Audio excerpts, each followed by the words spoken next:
Hello, welcome to the channel. This video is about prepositions. Let's get started. Today we talk about prepositions of places.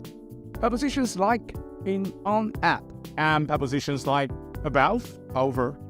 Prepositions like below or under.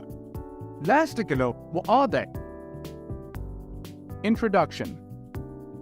Prepositions play a vital role in the English language as they connect nouns or pronouns to other parts of a sentence. They establish the relationship between different elements, such as the position of an object or the timing of an event. Developing a proper understanding of prepositions enables effective communication in English. In this lesson, we will delve into the fundamentals of prepositions, their applications, and the commonly used prepositions in English. We will also address common errors associated with prepositions and provide strategies to help you steer clear of these mistakes. By the end of this lesson, you will have a strong foundation in using prepositions accurately and confidently. The first prepositions of places is at. Let's take a look how to use it.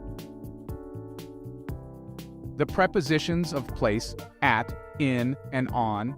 Are you ever unsure about when to use prepositions in your sentences? The most frequently used prepositions of place in English are at, in, and on. Let's explore their usage. We use at to discuss addresses, specific places or buildings, events, and activities, as well as places that serve as stages of a journey or meeting places.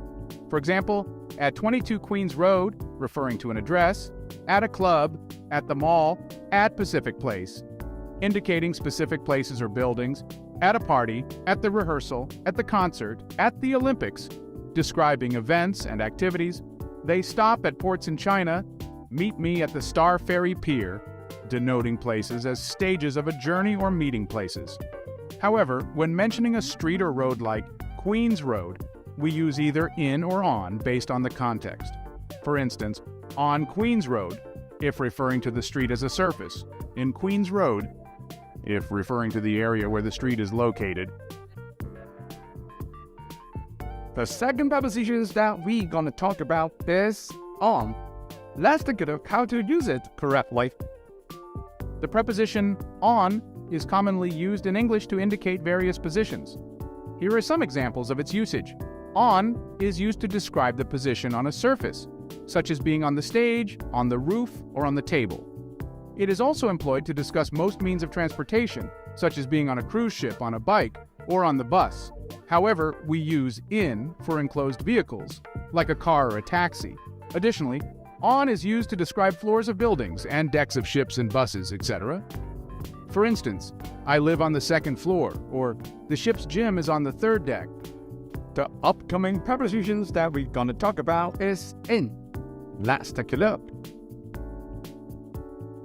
In English, the preposition in is employed to indicate various types of locations.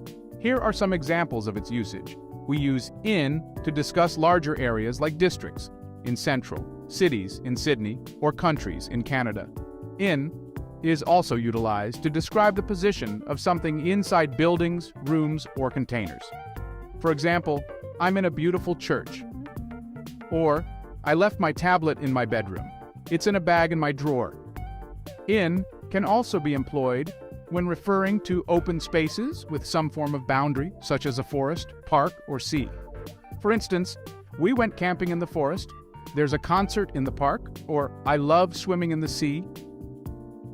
Some tips for your reference. When using the verb arrive, it is crucial to adhere to the standard rules for prepositions of place. Typically, we use arrive in when referring to a country or city. However, when mentioning a station, airport, or hotel, we use arrive at.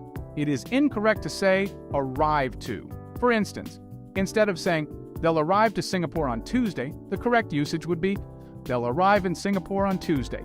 By following these guidelines, you can ensure accurate usage of prepositions when discussing arrivals and locations. There are some other prepositions of places that is confusing. Let's take a look. What are they? The first one, over and above. Both over and above can be utilized to indicate a higher position. but over has a wider range of meanings compared to above. In addition to denoting a higher position, over can also convey the idea of crossing or being on the opposite side of something. For example, they swam over the river suggests the act of crossing the river. Meanwhile, they live just over the road implies residing on the opposite side of the road. On the other hand, above specifically refers to a higher position without the additional connotations of crossing or being on the other side. Then the upcoming one that we're gonna talk about is under and below. Let's take a look. Under and below have similar meanings, but we typically use below when there is a distinct space or level separating the two objects or entities. This distinction applies similarly to how we use above. For instance, we would say, she felt warm under the blanket, but not she felt warm below the blanket.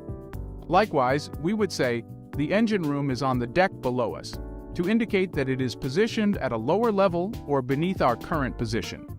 By observing this distinction, we can accurately convey the spatial relationship between objects or entities using the appropriate preposition. Very nice. That's all for today. Like this video and subscribe our channel. See you next time. Goodbye.